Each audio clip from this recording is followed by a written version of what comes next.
Good morning students. आज हम बात कर रहे हैं आपसे विमीय विश्लेषण। विमीय विश्लेषण क्या है? जैसा कि आपको अभी तक सर लोगों ने पढ़ा दिया होगा। मापन चैप्टर आप पढ़ चुके होंगे। तत्पश्चात अब हम बात करेंगे मापन के बाद भौतिक राशियां, और इनके बारे में हम बात करते हैं कि बीमाएं होती क्या हैं। तो बीमा से पहले हम फिर से एक बार थोड़ा सा इंट्रोडक्शन करा दें आपको कि भौतिक राशियां वे क्या होती हैं। तो भौतिक राशियां यहाँ आप देख रहे हैं कि लिखा हुआ है वे सभी राशियां जिनका संबंध किसी भौतिकीय परिघटना से हो, जो एक संख्या के द्वारा व्यक्त की जा सके, प्रत्यक्ष या अप्रत्यक्ष रूप से मापी जा सके। अगर मैं आपसे पूछूं कि कोई व्यक्ति हंस रहा है, तो कहूँ कितना हंस रहा है, दो व्यक्तियों में से कौन सबसे ज़्यादा हंस रहा है, क्या आप उसे माप सकते हैं? तो कहेंगे नहीं, उसे मापने की कोई इकाई नहीं है। कोई रो रहा है तो उसको मापने की कोई इकाई है? तो आप कहेंगे नहीं। इसी प्रकार से अगर हम कह दें कि जा कर के सब्जी ले आओ, तो सब्जी खरीदने जाते हैं तो आप कहेंगे कि आपको लेना है जैसे आलू, तो 2 किलो, 5 किलो, जो भी है। तेल लाने के लिए कहा जाए तो 5 लीटर, 4 लीटर। तो जिन राशियों को आप प्रत्यक्ष रूप से सामने माप सकते हैं, प्रत्यक्ष या अप्रत्यक्ष रूप से माप सकते हैं, उन्हें हम क्या कहते हैं? भौतिक राशियां कहते हैं। और जिन्हें हम माप नहीं सकते वो भौतिक राशियां नहीं कहलाती हैं। ठीक है। और भौतिक राशियों के मात्रक को ही हम क्या कहते हैं? भौतिक मात्रक कहते हैं। अब मात्रक है क्या? तो अभी हम उसके बारे में बात करेंगे। पहले भौतिक राशियां देखें हैं कौन। लंबाई, द्रव्यमान, ताप को नाप सकते हैं, डिग्री सेल्सियस में। चाल को नाप सकते हैं, किलोमीटर प्रति घंटा। बल को नाप सकते हैं, न्यूटन में। समय को सेकंड में। तो इन्हें नाप सकते हैं। तो नापने की जो क्षमता है वही हमारी क्या कहलाती है? नापने की जो प्रक्रिया है, जो नापे जा सकते हैं, उन्हें हम क्या कह सकते हैं? भौतिक राशियां कहते हैं। मात्रक क्या होता है? अब हमने मान लिया कि एक लंबाई, ऐसे एक हमने रॉड ले लिया, हमने कहा यह 1 मीटर है, यह 1 मीटर है। अब किसी भी चीज़ को हमें देना है तो उसी मीटर से हम क्या करेंगे? किसी भी चीज़ को नापेंगे, तुलना करेंगे। तो कपड़ा नापेंगे, 1 मीटर कपड़ा, 1 मीटर कुछ भी, डोरी या कुछ भी, तो उसी से हम तुलना करते हैं। इन सब वस्तुओं की तुलना किससे की गई? इससे की गई। तो इसे स्टैंडर्ड माना जाता है, स्टैंडर्ड। ठीक है, मानक माना जाता है स्टैंडर्ड चीज़ों को। तो उसी स्टैंडर्ड को हम क्या कहते हैं? मात्रक कहते हैं। ठीक है। अब किलोग्राम क्या है? एक स्टैंडर्ड है। लीटर क्या है? स्टैंडर्ड है। सेकंड क्या है? एक स्टैंडर्ड है। तो इस प्रकार से इन्हीं को हम क्या मान लेते हैं?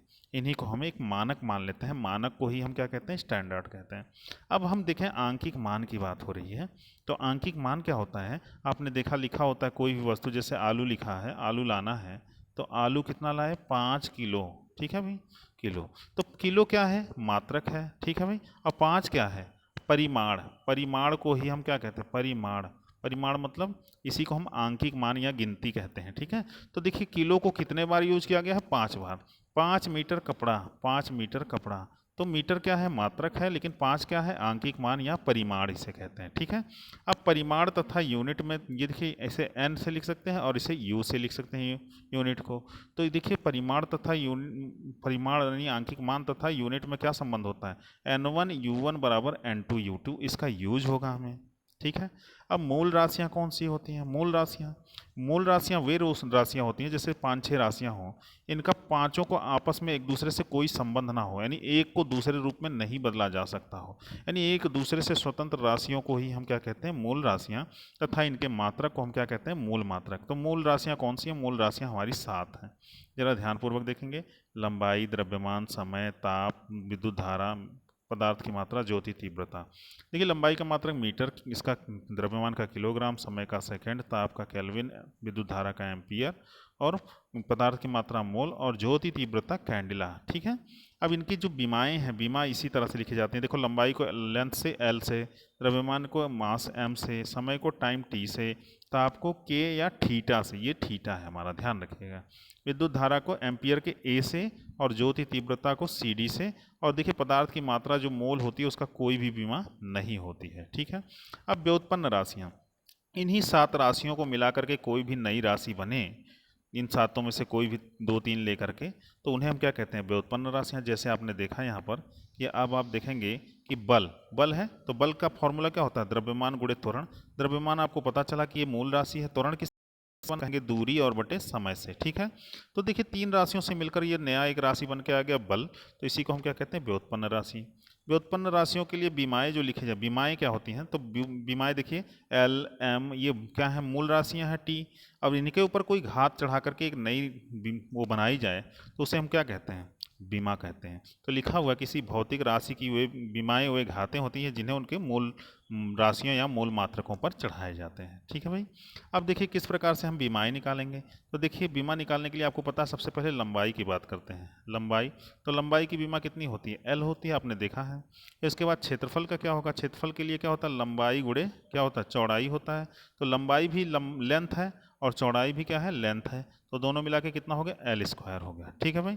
तीसरा देखिए आयतन की बात करेंगे। देखिए आयतन की बात करते हैं।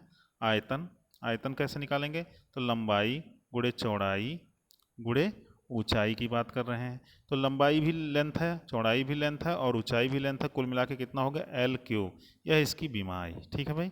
अब आप देखेंगे यहाँ पर घनत्व की बात किया। घनत्व के लिए क्या हो गया, द्रव्यमान बटे आयतन। द्रव्यमान का आपको पता है एम होता है और आयतन का कितना होता है, अभी एल क्यूब आपने निकाला है, तो ये ऊपर जाके कितना हो गया, एम एल माइनस क्यूब। ठीक है भाई। वेग का आपको देखिए, वेग का दूरी, दूरी बटा समय, तो दूरी के लिए एल, समय के लिए टी, टी ऊपर जाएगा तो कितना होगा, एल टी माइनस वन। ठीक है भाई।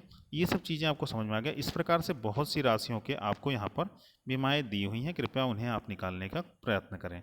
तो अगले टॉपिक में हम बीमाओं का प्रयोग क्या होता है उसके बारे में अध्ययन करेंगे। तब तक के लिए आप इसे कॉपी में नोट्स करेंगे और अपने जो भी डाउट होंगे इसमें कमेंट बॉक्स में ज़रूर डालेंगे। धन्यवाद।